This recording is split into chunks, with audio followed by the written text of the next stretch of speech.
Hello and welcome to Mr. Randy's Wine and Spirits. I am Mr. Randy and today we're going to be doing another full review episode. If you're new to the channel, hello, welcome, come on in, have a seat, enjoy the show.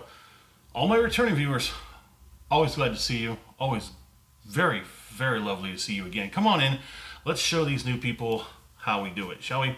So today's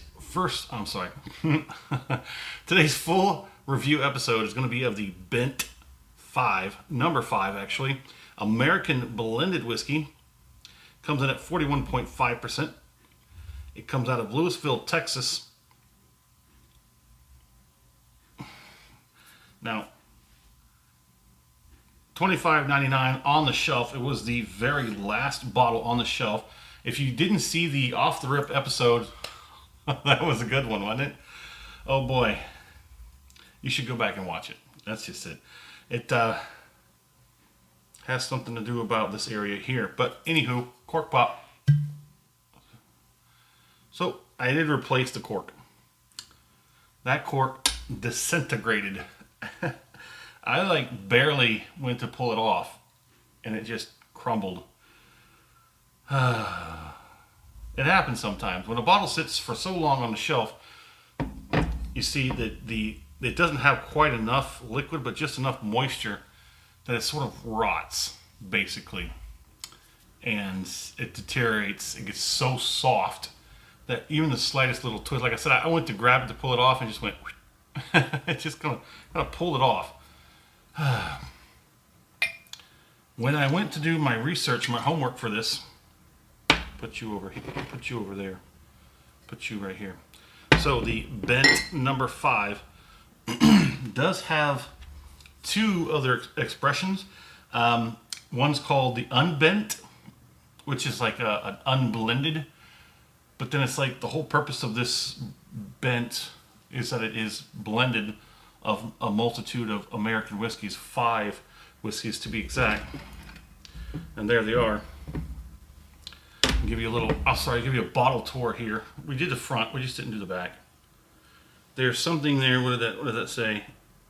Oh, it's 83, okay. I was like, wait a minute. A perfect blend of 5 American whiskeys. You get a straight bourbon, a rye whiskey, a malt whiskey, a wheat whiskey, and a light whiskey.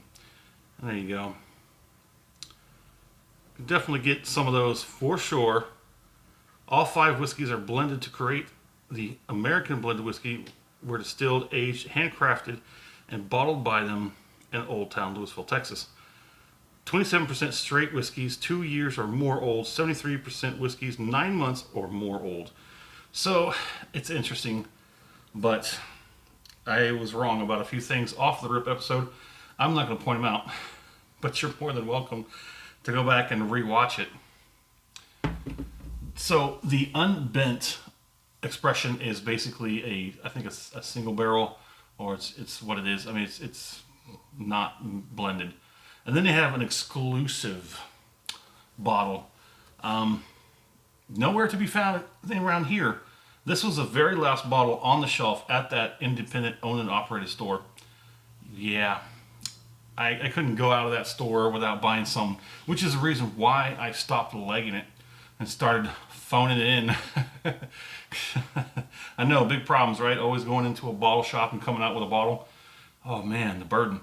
Anywho, now the one place that this is supposed to be found for sure is Total Wine, but nowhere in San Antonio.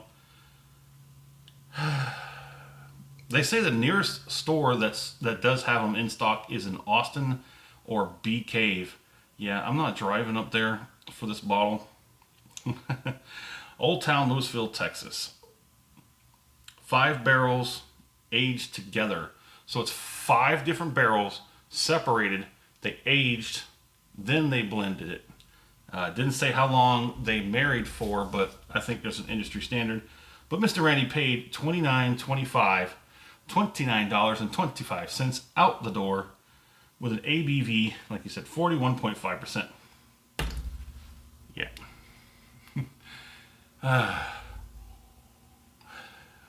On the nose.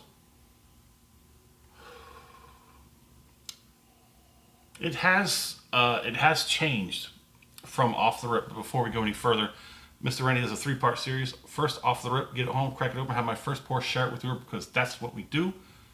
Part 2, full review time. We drink it down to the halfway point. We let it sit back on the shelf for a week, 2 weeks, as much as we can. Go online while that's doing its thing. We get as much information as we can. We come back with it, next to nothing. We talk about it. I score it. We continue to drink it because part 3, final pour episode, thusly named. We take that final pour, we compare it to the first pour, Off the Rip, and everything in between. I'm getting... What am I getting off of this? I'm getting apple, but it's apple. Maybe it's, I'm getting apple, the toffee, some soft fruit, the dark cherry, caramelized sugar, no, caramel. Yeah, I'm getting most of that on the nose. Let's get this acclimation palating out of the way and see what we get on the palate.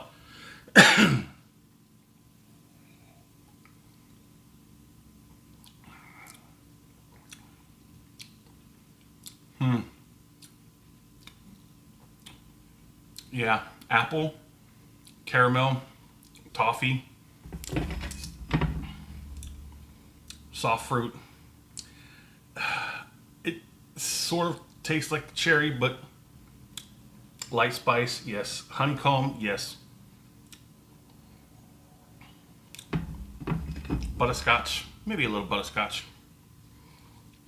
We'll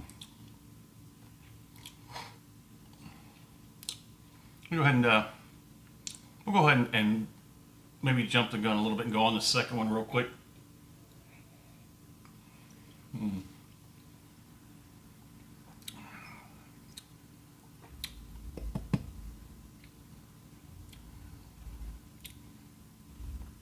Viscosity is okay. Better transferred on the mouth, in the mouth. It's actually, the flavor characters are not as robust as Off the Rip, which is to be expected. Also to be expected is that you will get a little bit of separation of these characters. Some of these characters will fall off, others will remain prominent. That's nice. That's actually, I prefer it now than Off the Rip. Because Off the Rip, that first half of the bottle was nice to drink, and it did get better as you drink through it. But now I'm getting mostly apple, light spice, honeycomb, slight light toffee, yeah. Maybe like maybe not a dark cherry, like maybe a cherry syrup. Yeah, we're getting a pretty good amount of these on here. Yep. If you liked the video, go and hit that thumbs up button. If you're not subscribed to the channel yet, go ahead and do that while you're there. That way you'll always, well, you'll never miss the video. Let me get one more.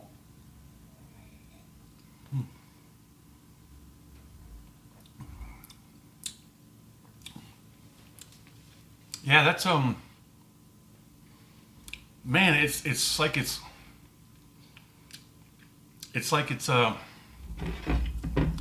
acting like it wants to be a scotch. That's crazy. See, Off the Rip, I got a lot of whiskey characters, and there was a lot of these whiskey notes. But now it's like, this thing is easy.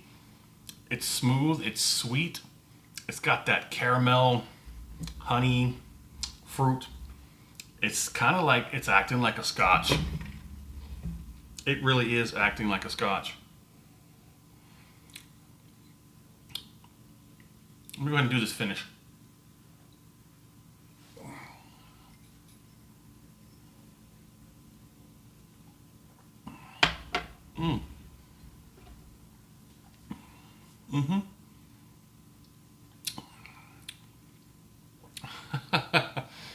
Oh man, This is the kind of thing I really do dread while doing this. Is every once in a while you're going to come across something that really hits you sideways. I mean, T-bones you in the intersection. You couldn't have seen this coming. That's really good. It does kind of want to act like a scotch, but you're getting all that oakiness that brings you back.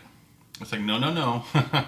All those other things don't count. This one character, that oakiness, that's that, that's that American whiskey oak that's really bringing you back. It really does want to act like it's a scotch.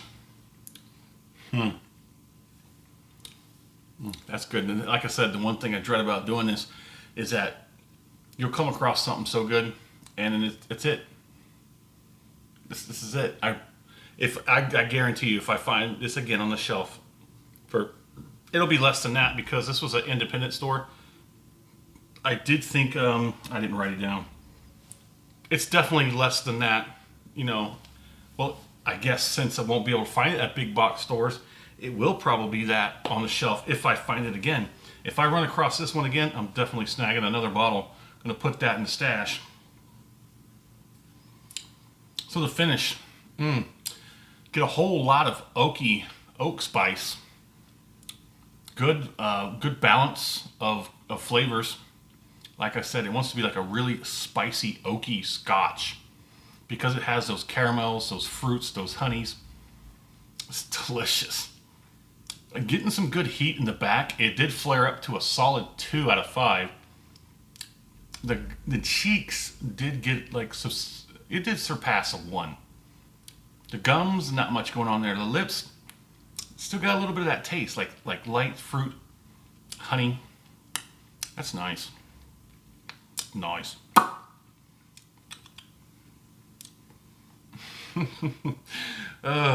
See, now this is gonna be like a splinter in your big toe, and every time you take a step, it was still here.